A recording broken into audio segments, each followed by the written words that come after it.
ਵਾਹਿਗੁਰੂ ਜੀ ਕਾ ਖਾਲਸਾ ਵਾਹਿਗੁਰੂ ਜੀ ਕੀ ਫਤਿਹ। ਸੰਗਤ ਜੀ ਅੱਜ ਆਪਾਂ ਗੁਰੂ ਗ੍ਰੰਥ ਸਾਹਿਬ ਜੀ ਦੇ ਅੰਗ 555 ਤੋਂ ਲੈ ਕੇ 557 ਤੱਕ ਸਵੈਮਨ ਬਾਣੀ ਦੀ ਵਿਚਾਰ ਕਰਦੇ ਹਾਂ ਜੀ। ਆਓ ਆਪਾਂ ਗੁਰਬਾਣੀ ਦੀ ਲੜੀ ਨਾਲ ਜੁੜੀਏ ਸੰਗਤ ਜੀ। ਵਾਹਿਗੁਰੂ ਜੀ। ਸ਼ਲੋਕ ਮਹੱਲਾ ਤੀਜਾ। ਹਉਮੈ ਵਿੱਚ ਜਗਤ ਮੋਆ ਮਰਦੋ ਮਰਦਾ ਜਾਏ, ਜਿਚਰ ਵਿੱਚ ਦਮ ਹੈ ਤਿਚਰ ਨਾ ਚੇਤਈ, ਕੇ ਕਰੇਗ ਅੱਗੇ ਜਾਏ। ਗਿਆਨੀ ਹੋਏ ਸੋ ਚੇਤਨ ਹੋਏ, ਅਗਿਆਨੀ ਅੰਧ ਕਮਾਏ। ਨਾਨਕ ਏਥੈ ਕਮਾਵੈ ਸੋ ਮਿਲੈ, ਅੱਗੇ ਪਾਏ ਜਾਏ। ਨਾਨਕ ਐਥੈ ਕਮਾਵੈ ਸੋ ਮਿਲੈ, ਅੱਗੇ ਪਾਏ ਜਾਏ। ਹਾਂਜੀ ਸੰਗਤ ਜੀ, ਪਾਤਸ਼ਾਹ ਕਹਿੰਦੇ ਨੇ ਕਿ ਸੰਸਾਰ ਹਉਮੈ ਦੇ ਵਿੱਚ ਵਿਚਰਦਾ ਹੈ। ਹਉਮੈ ਦੇ ਕਾਰਨ ਫਿਰ ਆਤਮਿਕ ਮੌਤ ਵਿੱਚ ਆ ਜਾਂਦਾ ਹੈ। ਕਹਿੰਦੇ ਜਿੰਨੀ ਦੇਰ ਸਾਹ ਚੱਲਦਾ ਹੈ ਜੀਵ ਦਾ, ਓਨੀ ਦੇਰ ਪਰਮੇਸ਼ਰ ਦਾ ਨਾਂ ਤੇ ਨਹੀਂ ਜਪ ਰਿਹਾ। ਫਿਰ ਅੱਗੇ ਕਹਿੰਦੇ ਵੀ ਇਹਦੇ ਕੀ ਕੰਮ ਆਊਗਾ। ਲੋਕ ਵਿੱਚ ਉਹਦਾ ਨਾਂ ਨਹੀਂ ਜਪ ਰਿਹਾ, ਦੁੱਖ ਪਾ ਰਿਹਾ, ਅੱਗੇ ਫਿਰ ਪਰਲੋਕ ਵਿੱਚ ਨਾਲ ਕੀ ਲੈ ਕੇ ਜਾਊਗਾ। ਕਹਿੰਦੇ ਜਿਨ੍ਹਾਂ ਨੂੰ ਤਾਂ ਕਹਿੰਦੇ ਇਸ ਗੱਲ ਦੀ ਸੋਝੀ ਹੋ ਗਈ ਕਿ ਪਰਮੇਸ਼ਰ ਦਾ ਨਾਮ ਜਪਣ ਲਈ ਇਹ ਜੀਵਨ ਮਿਲਿਆ, ਉਹ ਸੁਚੇਤ ਹੋ ਗਏ। ਪਰ ਜਿਹੜੇ ਅਗਿਆਨਤਾ ਦੇ ਵਿੱਚ ਨੇ, ਉਹ ਕਹਿੰਦੇ ਮਾਇਆ ਦੀ ਅੰਧੀ ਕਮਾਈ ਕਰ ਰਹੇ ਨੇ। ਨਾਨਕ ਜੀ ਕਹਿੰਦੇ ਨੇ ਜਿਹੜਾ ਕੁਛ ਇੱਥੇ ਕਮਾ ਕੇ ਜਾਵਾਂਗੇ ਨਾ, ਉਹੀ ਪਰਲੋਕ ਵਿੱਚ ਮਿਲਣਾ ਹੈ। ਤੋ ਇਸ ਕਰਕੇ ਆਪਾਂ ਨਾਮ ਦੀ ਕਮਾਈ ਕਰੀਏ ਤਾਂ ਨਾਮ ਦੀ ਖੱਟੀ ਅੱਗੇ ਖੱਟੀਏ। ਮਹੱਲਾ ਤੀਜਾ। ਧੁਰ ਖਸਮੈ ਕਾ ਹੁਕਮ ਪਿਆ, ਵਿਣ ਸਤਿਗੁਰ ਚੇਤਿਆ ਨਾ ਜਾਏ। ਸਤਿਗੁਰ ਮਿਲਿਐ ਅੰਤਰ ਰਵ ਰਿਹਾ, ਸਦਾ ਰਿਹਾ ਲਿਵ ਲਾਏ। ਕਹਿੰਦੇ ਇਹ ਪਰਮੇਸ਼ਰ ਦੀ ਹੋਈ ਰਜ਼ਾ ਕਿ ਜਦੋਂ ਤੱਕ ਜੀਵ ਸਤਿਗੁਰ ਦੀ ਸ਼ਰਨ ਨਹੀਂ ਆਉਂਦਾ, ਉਦੋਂ ਤੱਕ ਪਰਮੇਸ਼ਰ ਦਾ ਨਾਂ ਨਹੀਂ ਜਪ ਸਕਦਾ। ਸਤਿਗੁਰ ਦੀ ਸ਼ਰਨ ਆਇਆ ਹੀ ਉਹਨੂੰ ਅਹਿਸਾਸ ਹੁੰਦਾ ਕਿ ਪਰਮੇਸ਼ਰ ਮੇਰੇ ਅੰਦਰ ਹੀ ਵਸ ਰਿਹਾ ਹੈ। ਦਮ ਦਮ ਸਦਾ ਸੰਭਾਲਦਾ, ਦਮ ਨ ਬਿਰਥਾ ਜਾਏ। ਜਨਮ ਮਰਨ ਕਾ ਭਉ ਗਿਆ, ਜੀਵਨ ਪਦਵੀ ਪਾਏ। ਨਾਨਕ ਇਹ ਮਰਤਬਾ ਤਿਸਨੋ ਦੇ, ਜਿਸਨੋ ਕਿਰਪਾ ਕਰੇ ਰਜਾਏ। ਜਿਹੜਾ ਜੀਵ ਫਿਰ ਕਹਿੰਦੇ ਸਤਿਗੁਰ ਦੀ ਸ਼ਰਨ ਆ ਜਾਂਦਾ, ਉਹ ਸਾਹ ਸਾਹ ਦੇ ਨਾਲ ਪਰਮੇਸ਼ਰ ਦਾ ਨਾਮ ਜਪਦਾ, ਉਹਦਾ ਫਿਰ ਜਿਹੜਾ ਜੰਮਣ ਮਰਨ ਦਾ ਦੁੱਖ ਆ ਉਹ ਖਤਮ ਹੋ ਜਾਂਦਾ।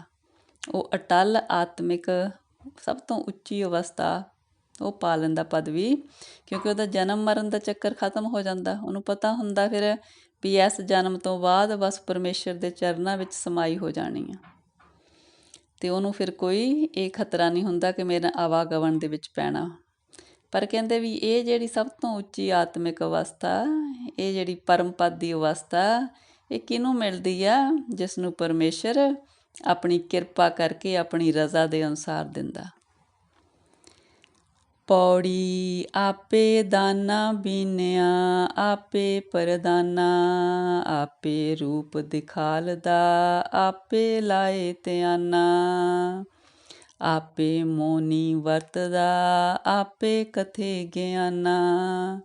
ਕੌੜਾ ਕਿਸੇ ਨ ਲੱਗਈ, ਸਭਨਾ ਹੀ ਪਾਨਾ। ਉਸਤਤ ਬਰਨ ਨ ਸਕੀਐ, ਸਦ ਸਦ ਕੁਰਬਾਨਾ। ਕਹਿੰਦੇ ਪਰਮੇਸ਼ਰ ਆਪ ਹੀ ਸੁਘੜ ਸਿਆਣਾ ਆਗੂ ਹੈ। ਆਪੇ ਹੀ ਆਪਣਾ ਆਪ ਕਿਸੇ ਨੂੰ ਦਿਖਾਲਦਾ ਹੈ ਅਤੇ ਕਿਸੇ ਦਾ ਧਿਆਨ ਆਪਣੇ ਚਰਨਾਂ 'ਚ ਲਾਉਂਦਾ ਹੈ। ਆਪੇ ਹੀ ਮੋਨੀ ਹੋ ਕੇ ਵਰਤਦਾ ਹੈ ਦੁਨੀਆ 'ਚ। ਆਪੇ ਹੀ ਆਪਣੀ ਕਥਾ ਗਿਆਨ ਬਾਰੇ ਦੁਨੀਆ ਨੂੰ ਦੱਸਦਾ ਹੈ, ਕਿਉਂਕਿ ਹਰ ਇੱਕ ਘਟ ਦੇ ਵਿੱਚ ਉਹ ਆਪ ਵਸਦਾ ਹੈ। ਕਹਿੰਦੇ ਪਰਮੇਸ਼ਰ ਸਾਰਿਆਂ ਨੂੰ ਚੰਗਾ ਲੱਗਦਾ, ਕਿਸੇ ਨੂੰ ਮਾੜਾ ਨਹੀਂ ਲੱਗਦਾ। ਕਹਿੰਦੇ ਹੇ ਪਰਮੇਸ਼ਰ ਜੀ, ਤੁਹਾਡੇ ਤੋਂ ਕੁਰਬਾਨ ਜਾ ਸਕਦੇ ਹਾਂ, ਪਰ ਤੁਹਾਡੀ ਵਡਿਆਈ ਅਸੀਂ ਪੂਰੀ ਤਰ੍ਹਾਂ ਕਰ ਨਹੀਂ ਸਕਦੇ, ਤੁਹਾਡੇ ਗੁਣਾਂ ਨੂੰ ਪੂਰੀ ਤਰ੍ਹਾਂ ਬਿਆਨ ਨਹੀਂ ਕਰ ਸਕਦੇ। ਸ਼ਲੋਕ ਮਹੱਲਾ ਪਹਿਲਾ। ਕਲੀ ਅੰਦਰ ਨਾਨਕਾ ਜਿਨ੍ਹਾਂ ਦਾ ਅਵਤਾਰ। ਪੁੱਤ ਜਨੋਰਾ ਧੀ ਜਨੂਰੀ ਜੋਰੂ ਜਿਨ੍ਹਾਂ ਦਾ ਸਿਕਦਾਰ।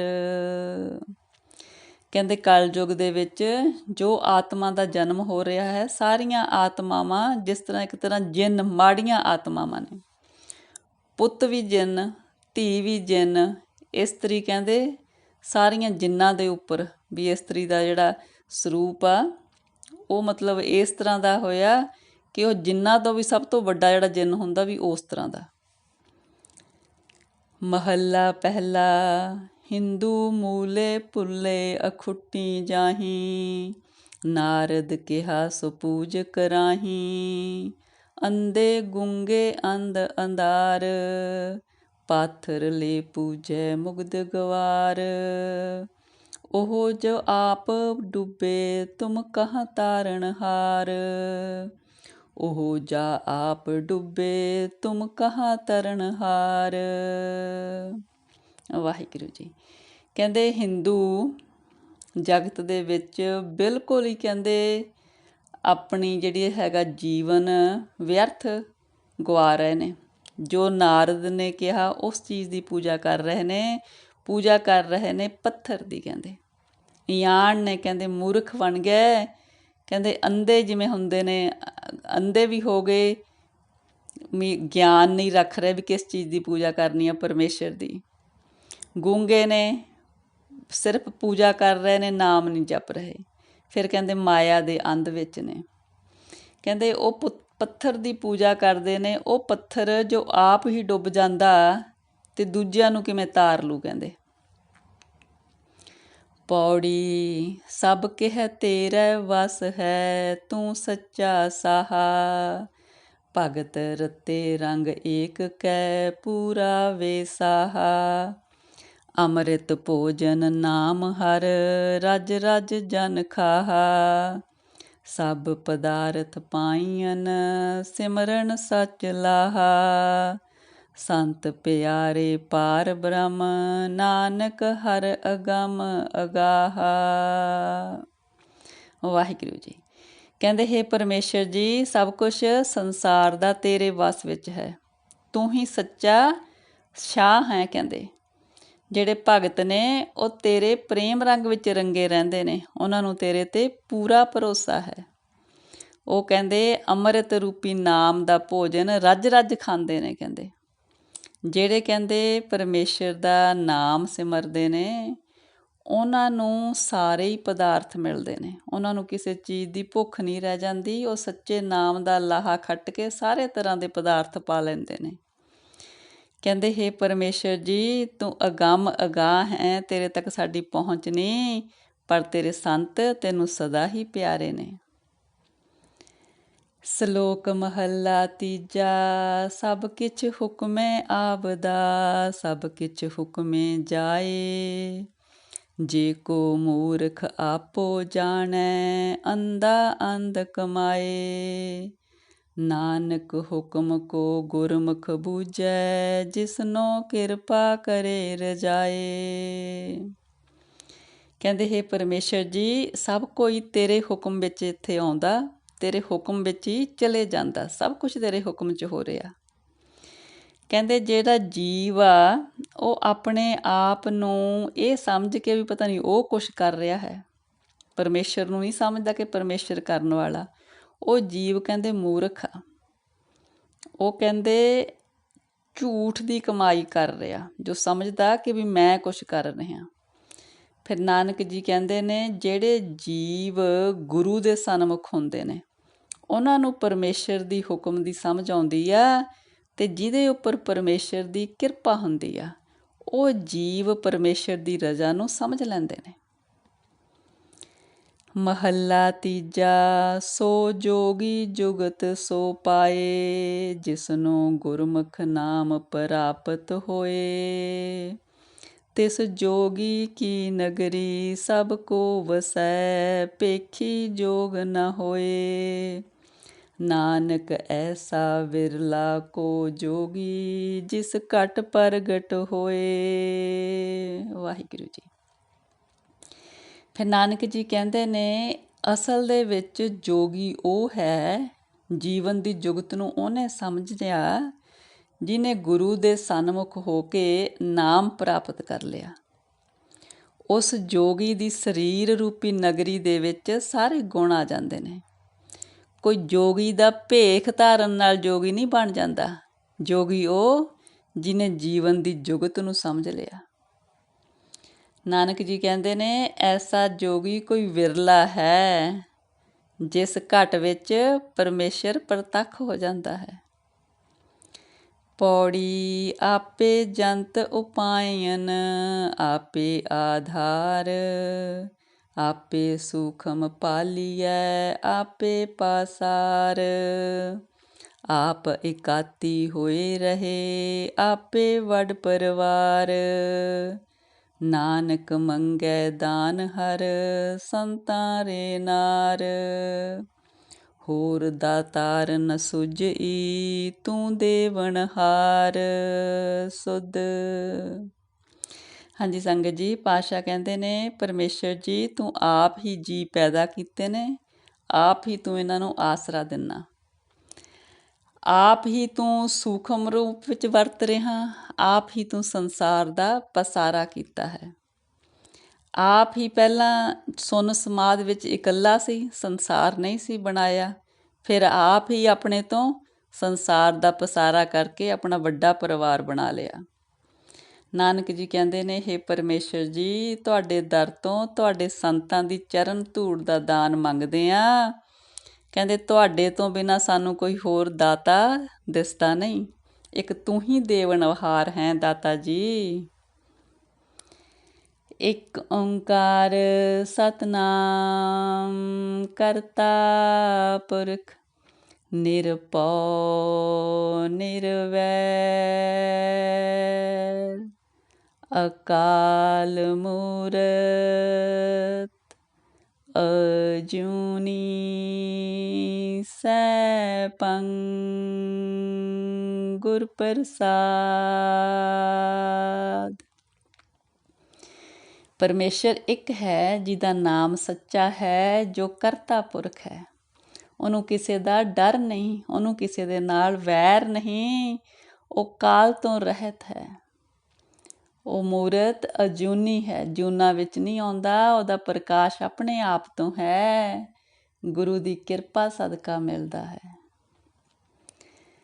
ਰਾਗ ਵਡਹੰਸ ਮਹੱਲਾ ਪਹਿਲਾ। ਘਰ ਪਹਿਲਾ। ਅਮਲੀ ਅਮਲ ਨ ਅੰਬੜੈ, ਮੱਛੀ ਨੀਰ ਨ ਹੋਏ, ਜੋ ਰਤੇ ਸਹਿ ਆਪਣੈ, ਤਿਨ ਪਾਵੈ ਸਭ ਕੋਏ। ਹਉ ਵਾਰੀ ਵੰਝਾਂ ਖੰਨੀਐ ਵੰਝਾਂ, ਤਉ ਸਾਹਿਬ ਕੈ ਨਾਵੈ ਰਹਾਉ। ਹਾਂਜੀ ਸੰਗਤ ਜੀ, ਪਾਤਸ਼ਾਹ ਕਹਿੰਦੇ ਨੇ ਗੁਰੂ ਨਾਨਕ ਦੇਵ ਜੀ ਦੀ ਬਾਣੀ ਰਾਗ ਵਡਹੰਸ ਵਿੱਚ ਸ਼ੁਰੂ ਹੋਈ ਹੈ। ਕਹਿੰਦੇ ਜਿਸ ਤਰ੍ਹਾਂ ਅਮਲੀ ਅਮਲ ਤੋਂ ਬਿਨਾਂ ਮਰਦਾ ਜਾਂਦਾ, ਮੱਛੀ ਪਾਣੀ ਤੋਂ ਬਿਨਾਂ ਮਰਦੀ ਜਾਂਦੀ ਆ, ਪਰ ਕਹਿੰਦੇ ਜੋ ਪਰਮੇਸ਼ਰ ਦੇ ਪ੍ਰੇਮ ਰੰਗ ਵਿੱਚ ਰੰਗੇ ਨੇ ਨਾ, ਉਹ ਕਿਸੇ ਇੱਦਾਂ ਇੱਕ ਸ਼ੈ 'ਤੇ ਨਹੀਂ ਹੈ ਉਹਨੂੰ ਡੋਲਦੇ। ਉਹਨਾਂ ਨੂੰ ਕਹਿੰਦੇ ਸਭ ਕੁਛ ਹੀ ਚੰਗਾ ਲੱਗਦਾ, ਉਹਨਾਂ ਨੂੰ ਸਾਰੇ ਜੀਅ ਚੰਗੇ ਲੱਗਦੇ ਨੇ, ਸਾਰੀ ਸ੍ਰਿਸ਼ਟੀ ਉਹ ਚੰਗੀ ਲੱਗਦੀ ਆ। ਉਹ ਕਿਸੇ ਇੱਕ ਚੀਜ਼ 'ਤੇ ਇੱਦਾਂ ਮੋਹ ਵਿੱਚ ਨਹੀਂ ਪੈ ਜਾਂਦੇ, ਉਹਨਾਂ ਲਈ ਸਭ ਕੁਛ ਹੀ ਚੰਗਾ ਲੱਗਦਾ ਜੋ ਪਰਮੇਸ਼ਰ ਦੇ ਪ੍ਰੇਮ ਰੰਗ ਵਿੱਚ ਰੰਗੇ ਨੇ। ਕਹਿੰਦੇ ਮੈਂ ਉਹਨਾਂ ਤੋਂ ਸਦਕੇ ਜਾਵਾਂ, ਮੈਂ ਉਹਨਾਂ ਤੋਂ ਕਹਿੰਦੇ ਕੁਰਬਾਨ ਜਾਵਾਂ ਪਰਮੇਸ਼ਰ ਜੀ, ਜੋ ਤੇਰੇ ਨਾਮ ਰੰਗ ਵਿੱਚ ਰੰਗੇ ਹੋਏ ਨੇ। ਸਾਹਿਬ ਸਫਲਿਓ ਰੁਖੜਾ, ਅੰਮ੍ਰਿਤ ਜਾ ਕਾ ਨਾਉ, ਜਿਨ ਪੀਆ ਤੇ ਤ੍ਰਿਪਤ ਪਏ, ਹਉ ਤਿਨ ਬਲਿਹਾਰੇ ਜਾਓ।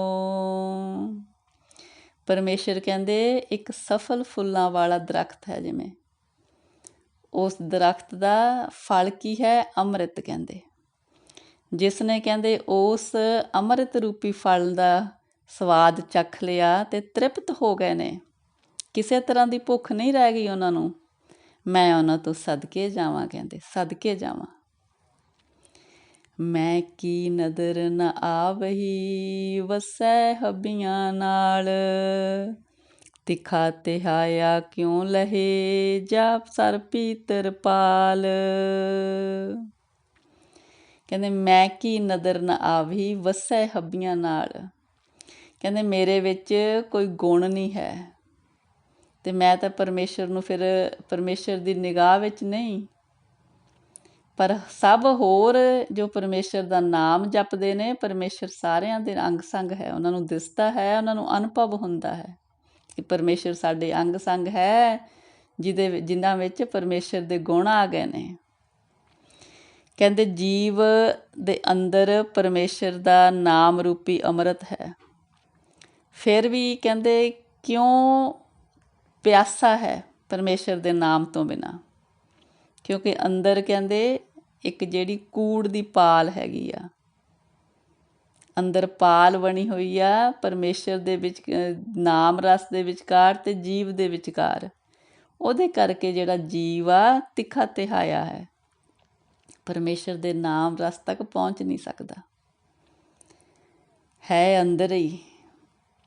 ਨਾਨਕ ਤੇਰਾ ਬਾਣੀਆਂ ਤੂੰ ਸਾਹਿਬ ਮੈਂ ਰਾਸ, ਮਨ ਤੇ ਤੋਖਾ ਤਾਂ ਲਹੇ ਜਾ ਸਿਫਤ ਕਰੀ ਅਰਦਾਸ। ਕਹਿੰਦੇ ਹੇ ਪਰਮੇਸ਼ਰ ਜੀ ਤੂੰ ਮੇਰਾ ਸ਼ਾਹ ਹੈ, ਮੈਂ ਕਹਿੰਦੇ ਤੇਰਾ ਛੋਟਾ ਜਿਹਾ ਵਪਾਰੀ ਹਾਂ, ਤੇਰੇ ਨਾਮ ਦਾ ਵਪਾਰ ਕਰਨ ਵਾਲਾ, ਤੇਰਾ ਨਾਮ ਮੇਰੀ ਪੂੰਜੀ ਹੈ। ਕਹਿੰਦੇ ਜੇ ਉਸ ਪਰਮੇਸ਼ਰ ਦੀ ਸਿਫਤ ਸਲਾਹ ਕਰੀਏ, ਪਰਮੇਸ਼ਰ ਅੱਗੇ ਰਜੋਈ ਬੇਨਤੀ ਕਰੀਏ, ਤਾਂ ਸਾਡੇ ਜਿਹੜੇ ਮਨ ਤੋਂ ਧੋਖੇ ਦੀ ਜਿਹੜੀ ਪਾਲ ਆ, ਦੀਵਾਰ ਆ, ਫਿਰ ਉਹ ਲੈ ਜਾਂਦੀ ਆ। ਵਡਹੰਸ ਮਹੱਲਾ ਪਹਿਲਾ। ਗੁਣਵੰਤੀ ਸੋਹਰਾਵਿਆ ਨਿਰਗੁਣ ਕੂਕੇ ਕਾਏ, ਜੇ ਗੁਣਵੰਤੀ ਥੀ ਰਹੇ ਤਾਪੀ ਸੋਹਰਾਵਣ ਜਾਏ। ਮੇਰਾ ਕੰਤ ਰਿਸਾਲੂ ਕੀ ਧਨ ਅਵਰਾ ਰਾਵੇ ਜੀ ਰਹਾਓ। ਕਹਿੰਦੇ ਜਿਹੜੀ ਜੀਵ ਇਸਤਰੀ ਦੇ ਪਰਮੇਸ਼ਰ ਦੇ ਗੁਣ ਆ ਗਏ, ਉਹਨੇ ਪਰਮੇਸ਼ਰ ਦੇ ਮਿਲਾਪ ਦਾ ਰੰਗ ਮਾਣਿਆ, ਪਰ ਜੋ ਗੁਣਹੀਨ ਹੈ ਉਹ ਕਰਲਾਉਂਦੀ ਹੈ। ਜੇ ਕਹਿੰਦੇ ਗੁਣ ਪਰਮੇਸ਼ਰ ਦੇ ਜੀਵ ਦੇ ਵਿੱਚ ਆ ਜਾਣ, ਪਰਮੇਸ਼ਰ ਦਾ ਨਾਮ ਜਪਿਆ, ਫਿਰ ਉਹ ਵੀ ਪਰਮੇਸ਼ਰ ਦੇ ਮਿਲਾਪ ਦਾ ਰੰਗ ਮਾਣੇ ਜੀਵ। ਕਹਿੰਦੇ ਇੱਕ ਮੇਰਾ ਪਰਮੇਸ਼ਰ ਹੀ ਨਾਮ ਰਸ ਦੇ ਧਨ ਦੇਣ ਵਾਲਾ ਹੈ। ਪਰਮੇਸ਼ਰ ਨੂੰ ਛੱਡ ਕੇ ਕਹਿੰਦੇ ਹੋਰ ਕਿਹਦੇ ਦਰ 'ਤੇ ਜਾਂਦੇ ਹੋ। ਪਰਮੇਸ਼ਰ ਤੋਂ ਬਿਨਾਂ ਝੋਲੀ ਕੋਈ ਭਰ ਨਹੀਂ ਸਕਦਾ ਨਾਮ ਰਸ ਨਾਲ। ਕਰਨੀ ਕਾਮਣ ਜੇ ਥੀਐ ਜੇ ਮਨ ਧਾਗਾ ਹੋਏ, ਮਾਣਕ ਮੁੱਲ ਨ ਪਾਈਐ ਲੀਜੈ ਚਿੱਤ ਪਰੋਏ। ਕਹਿੰਦੇ ਜੇ ਕਾਮਣ ਚੰਗੀ ਕਰਨੀ ਕਰੇ ਤੇ ਮਨ ਧਾਗਾ ਬਣ ਜਾਏ। ਚੰਗੀ ਕਰਨੀ ਕਿਹੜੀ? ਨਾਮ ਦੇ ਜਪਣ ਦੀ, ਤੇ ਮਨ ਜੀਵ ਦਾ ਧਾਗਾ ਬਣ ਜਾਏ। ਇਸ ਧਾਗੇ ਵਿੱਚ ਫਿਰ ਕਹਿੰਦੇ ਪਰਮੇਸ਼ਰ ਦੇ ਨਾਮ ਰੂਪੀ ਮੋਤੀ ਨੂੰ ਪਰੋ ਲਈਏ। ਆਪਣੇ ਚਿੱਤ ਵਾਲੇ ਧਾਗੇ ਵਿੱਚ ਪਰਮੇਸ਼ਰ ਦੇ ਨਾਮ ਰੂਪੀ ਮੋਤੀ ਨੂੰ ਪਰੋ ਲਈਏ। ਇਹ ਜਿਹੜਾ ਮੋਤੀ ਆ ਕਹਿੰਦੇ ਇਹ ਮੁੱਲ ਨਹੀਂ ਮਿਲਦਾ। ਇਹ ਤਾਂ ਸ੍ਰੇਸ਼ਟ ਕਰਨੀ ਉਹਦੇ ਨਾਮ ਜਪਣ ਦੇ ਨਾਲ ਮਨ ਰੂਪੀ ਧਾਗੇ ਵਿੱਚ ਪਰੋਇਆ ਜਾਂਦਾ ਅਤੇ ਮਨ ਦੇ ਵਿੱਚੋਂ ਹੀ ਮਿਲ ਜਾਂਦਾ, ਬਾਹਰੋਂ ਇਹ ਕਿਤੋਂ ਮੁੱਲ ਨਹੀਂ ਮਿਲਦਾ। ਰਹਾ ਦਸਾਈ ਨਾ ਜੁਲਾਂ ਆਖਾਂ ਅੰਮੜੀਆਸ, ਤੈ ਸਹਿ ਨਾਲ ਅਕੂਣਾ ਕਿਉਂ ਥੀਵੈ ਕਰਵਾਸ। ਨਾਨਕ ਏਕੀ ਬਾਹਰਾ ਦੂਜਾ ਨਾਹੀ ਕੋਏ, ਤੈ ਸਹਿ ਲੱਗੀ ਜੇ ਰਹੇ ਪੀ ਸੋਹਰਾਵੈ ਸੋਏ। ਨਾਨਕ ਏਕੀ ਬਾਹਰਾ ਦੂਜਾ ਨਾਹੀ ਕੋਏ, ਤੈ ਸਹਿ ਲੱਗੀ ਜੇ ਰਹੇ ਪੀ ਸੋਹਰਾਵੈ ਸੋਏ। ਵਾਹਿਗੁਰੂ ਜੀ। ਕਹਿੰਦੇ ਜੇ ਜੀਵ ਇਸਤਰੀ ਪਰਮੇਸ਼ਰ ਦੇ ਦਰਬਾਰ ਦਾ ਰਸਤਾ ਪੁੱਛਦੀ ਰਹੇ ਪਰ ਚੱਲੇ ਨਾ, ਕਹੇ ਮੈਂ ਪਹੁੰਚ ਗਈ ਹਾਂ, ਅਤੇ ਪਰਮੇਸ਼ਰ ਦੇ ਨਾਲ ਕਹਿੰਦੇ ਬੋਲ ਚਾਲ ਨਾ ਹੋਵੇ, ਤਾਂ ਫਿਰ ਕਿਵੇਂ ਕਹਿੰਦੇ ਹਿਰਦੇ ਘਰ ਵਿੱਚ ਪਰਮੇਸ਼ਰ ਦੇ ਘਰ ਵਿੱਚ ਵਾਸ ਹੋ ਸਕਦਾ ਜੀਵ ਇਸਤਰੀ ਦਾ। ਇਹ ਤਾਂ ਇਸ ਤਰ੍ਹਾਂ ਹੀ ਆ ਵੀ ਜਦੋਂ ਸਾਨੂੰ ਰਸਤੇ ਦਾ ਪਤਾ ਲੱਗ ਗਿਆ ਤਾਂ ਅਸੀਂ ਉਸ ਰਸਤੇ 'ਤੇ ਚੱਲੀਏ, ਨਾ ਕਿ ਰਸਤਾ ਕਦੇ ਕਿਸੇ ਤੋਂ ਕਦੇ ਕਿਸੇ ਤੋਂ ਕਦੇ ਕਿਸੇ ਤੋਂ ਪੁੱਛਦੇ ਰਹੀਏ। ਰਸਤੇ ਤਾਂ ਬਹੁਤ ਵੱਖਰੇ ਵੱਖਰੇ ਹੈ ਨੇ। ਕਈ ਰਸਤੇ ਘੁੰਮਣ ਘੇਰੀ ਨਾਲ ਜਾਂਦੇ ਨੇ, ਕਈ ਰਸਤੇ ਸਿੱਧੇ ਜਾਂਦੇ ਨੇ। ਹੁਣ ਜੇ ਕਹਿ ਲਈਏ ਆਪਾਂ ਇੱਕ ਸ਼ਹਿਰ ਪਹੁੰਚਣਾ, ਉਸ ਸ਼ਹਿਰ ਨੂੰ ਕਈ ਰਸਤੇ ਜਾਂਦੇ ਨੇ, ਕੋਈ ਦੱਸਦਾ ਕੋਈ ਦੱਸਦਾ। ਆਪਾਂ ਜਿਹੜਾ ਸੌਖਾ ਰਸਤਾ ਉਹੀ ਲੈ ਕੇ ਜਾਂਦੇ ਹਾਂ ਨਾ, ਅਤੇ ਚੱਲਦੇ ਵੀ ਹਾਂ ਉਸ ਰਸਤੇ 'ਤੇ। ਇਹੀ ਪਰਮੇਸ਼ਰ ਦੇ ਘਰ ਦੇ ਰਸਤੇ ਦੀ ਗੱਲ ਆ। ਪੁੱਛਦੇ ਹੀ ਨਾ ਕਿਤੇ ਰਹਿ ਜਾਈਏ, ਚੱਲ ਵੀ ਪਈਏ। ਵਾਹਿਗੁਰੂ ਜੀ, ਵਾਹਿਗੁਰੂ ਜੀ। ਕਹਿੰਦੇ ਉਸ ਪਰਮੇਸ਼ਰ ਤੋਂ ਬਿਨਾਂ ਆਸਰਾ ਦੇਣ ਵਾਲਾ ਹੋਰ ਕੋਈ ਨਹੀਂ ਹੈ। ਜੇ ਜੀਵ ਕਹਿੰਦੇ ਉਹਦੇ ਚਰਨਾਂ ਦੇ ਨਾਲ ਜੁੜਿਆ ਰਹੇ ਤਾਂ ਇੱਕ ਦਿਨ ਪਰਮੇਸ਼ਰ ਦੇ ਨਾਲ ਮਿਲਾਪ ਹੋ ਜਾਂਦਾ ਜੀਵ ਦਾ। ਹਾਂਜੀ ਸੰਗਤ ਜੀ, ਇੰਨੀਆਂ ਵਿਚਾਰਾਂ ਪ੍ਰਵਾਨ ਕਰਨੀਆਂ ਜੀ, ਵਿਚਾਰਾਂ ਦੀ ਸਾਂਝ ਪਾਉਂਦਿਆਂ ਹੋਈਆਂ ਅਨੇਕਾਂ ਗਲਤੀਆਂ ਬਖਸ਼ਣੀਆਂ ਜੀ। ਸਤਿਗੁਰੂ ਜੀ ਪਰਮੇਸ਼ਰ ਜੀ ਆਪ ਦੀ ਧੁਰਕੀ ਬਾਣੀ ਦੀ ਵਿਚਾਰ ਕਰਦਿਆਂ, ਬਾਣੀ ਪੜ੍ਹਦਿਆਂ ਹੋਈਆਂ ਬੇਅੰਤ ਗਲਤੀਆਂ ਇਸ ਬੱਚੀ ਨੂੰ ਅਣਜਾਣ ਸਮਝ ਕੇ ਬਖਸ਼ਣੀਆਂ ਜੀ। ਅੱਗੇ ਤੋਂ ਸਮੱਤ ਦੇਣੀ ਸਤਿਗੁਰੂ ਜੀ। ਵਾਹਿਗੁਰੂ ਜੀ ਕਾ ਖਾਲਸਾ, ਵਾਹਿਗੁਰੂ ਜੀ ਕੀ ਫਤਿਹ ਜੀ।